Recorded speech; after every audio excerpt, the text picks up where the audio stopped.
ఎవరికి ఏ protocol invitations ఇవ్వలేదు. ఎవరికి ఇంట్రెస్ట్ ఉంటే గవర్నమెంట్ ప్రోగ్రామ్ వాళ్ళు వచ్చి పార్టిసిపేట్ చేశారు. రెండవ పాయింట్, మీరు ఎప్పుడు అలంకారంలో మీ పేరు రాయించుకున్నారు? మీరు రాయించుకోలేదు కదా, దాని మీద ఆస్తి హక్కులు మీకు లేదు కదా. మీరు జస్ట్ అలంకారం వినండి, మీరు క్వశ్చన్ చేశారు, మీరు ఆన్సర్ ఇవ్వండి. అలంకార పనిలో మీరు ఒక కార్పొరేటర్ గా గెలిచినారు. మీరు కూడా ఉన్న 50 మంది కార్పొరేటర్లలో ఒకరు.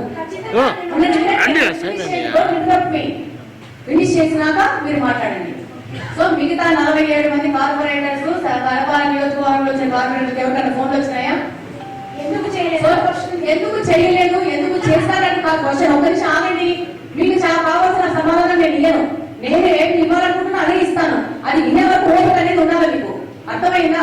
ఎవరు రవిరెడ్డి, ఎవరు ఎక్స్ వై జెడ్ నన్ను క్వశ్చన్ ఏంటండి. రవిరెడ్డి ఎవరో మీరు వెళ్ళి మీ కార్పొరేటర్ ఏ కార్పొరేషన్ లో మీరు గెలిచారో ఆ కార్పొరేషన్ రవిరెడ్డి ఎవరో మీరు కనుక్కోండి.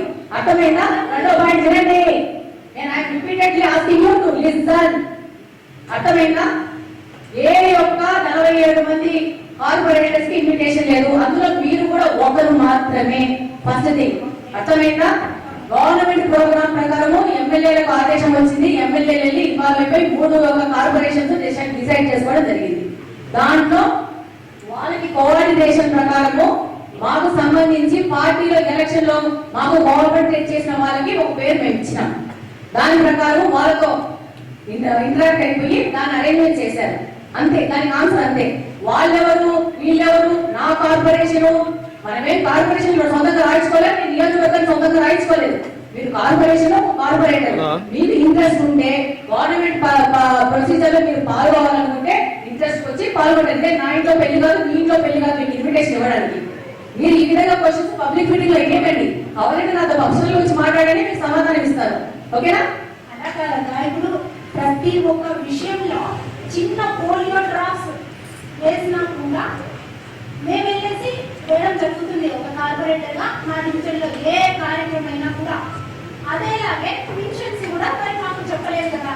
చెప్పలేదు. మీకు అదేనండి సమాధానం ఇచ్చింది. ఏ ప్రోటోకాల్ ఫాలో కాలేదు.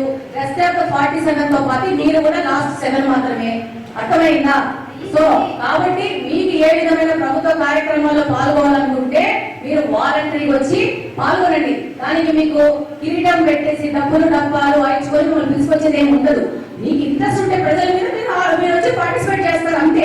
రెస్ట్ ఆఫ్ ద పీపుల్ ఎవరికి ఇంట్రెస్ట్ ఉంటే వాళ్ళు పార్టిసిపేట్ చేస్తారు. అదొక డిసిషన్ తీసుకోవడం జరిగింది. ఆ డిసిషన్ ప్రకారం ముందుకు వెళ్ళినాము. అంతేనా? ఇంట్రెస్ట్ ఉండబట్టి అడుగుతారండి. మీరు ఎందుకు రాలేదు మరి? అది మీ తప్పు. మీకు ఇంట్రెస్ట్ ఉంటే మీరు వచ్చి పార్టిసిపేట్ చేయాలా. ఎమ్మెల్యే గారు వస్తున్నారని మీకు తెలుసు కదా. మాకు తెలియదు. మీరు వస్తున్నారని చెప్పారు కదా. ఇప్పుడు వెంకటేష్ అనే వ్యక్తి ఎమ్మెల్యే గారు ఒక నెంబర్ ఇచ్చారట. రవిరెడ్డి అనే వ్యక్తి. సార్ ఇప్పుడు continue the agenda discuss sir. నాకు కూడా ప్రైవేట్ ద్వారా మనం మళ్ళీ మాట్లాడుకోవచ్చు. 8వ అంశం సార్,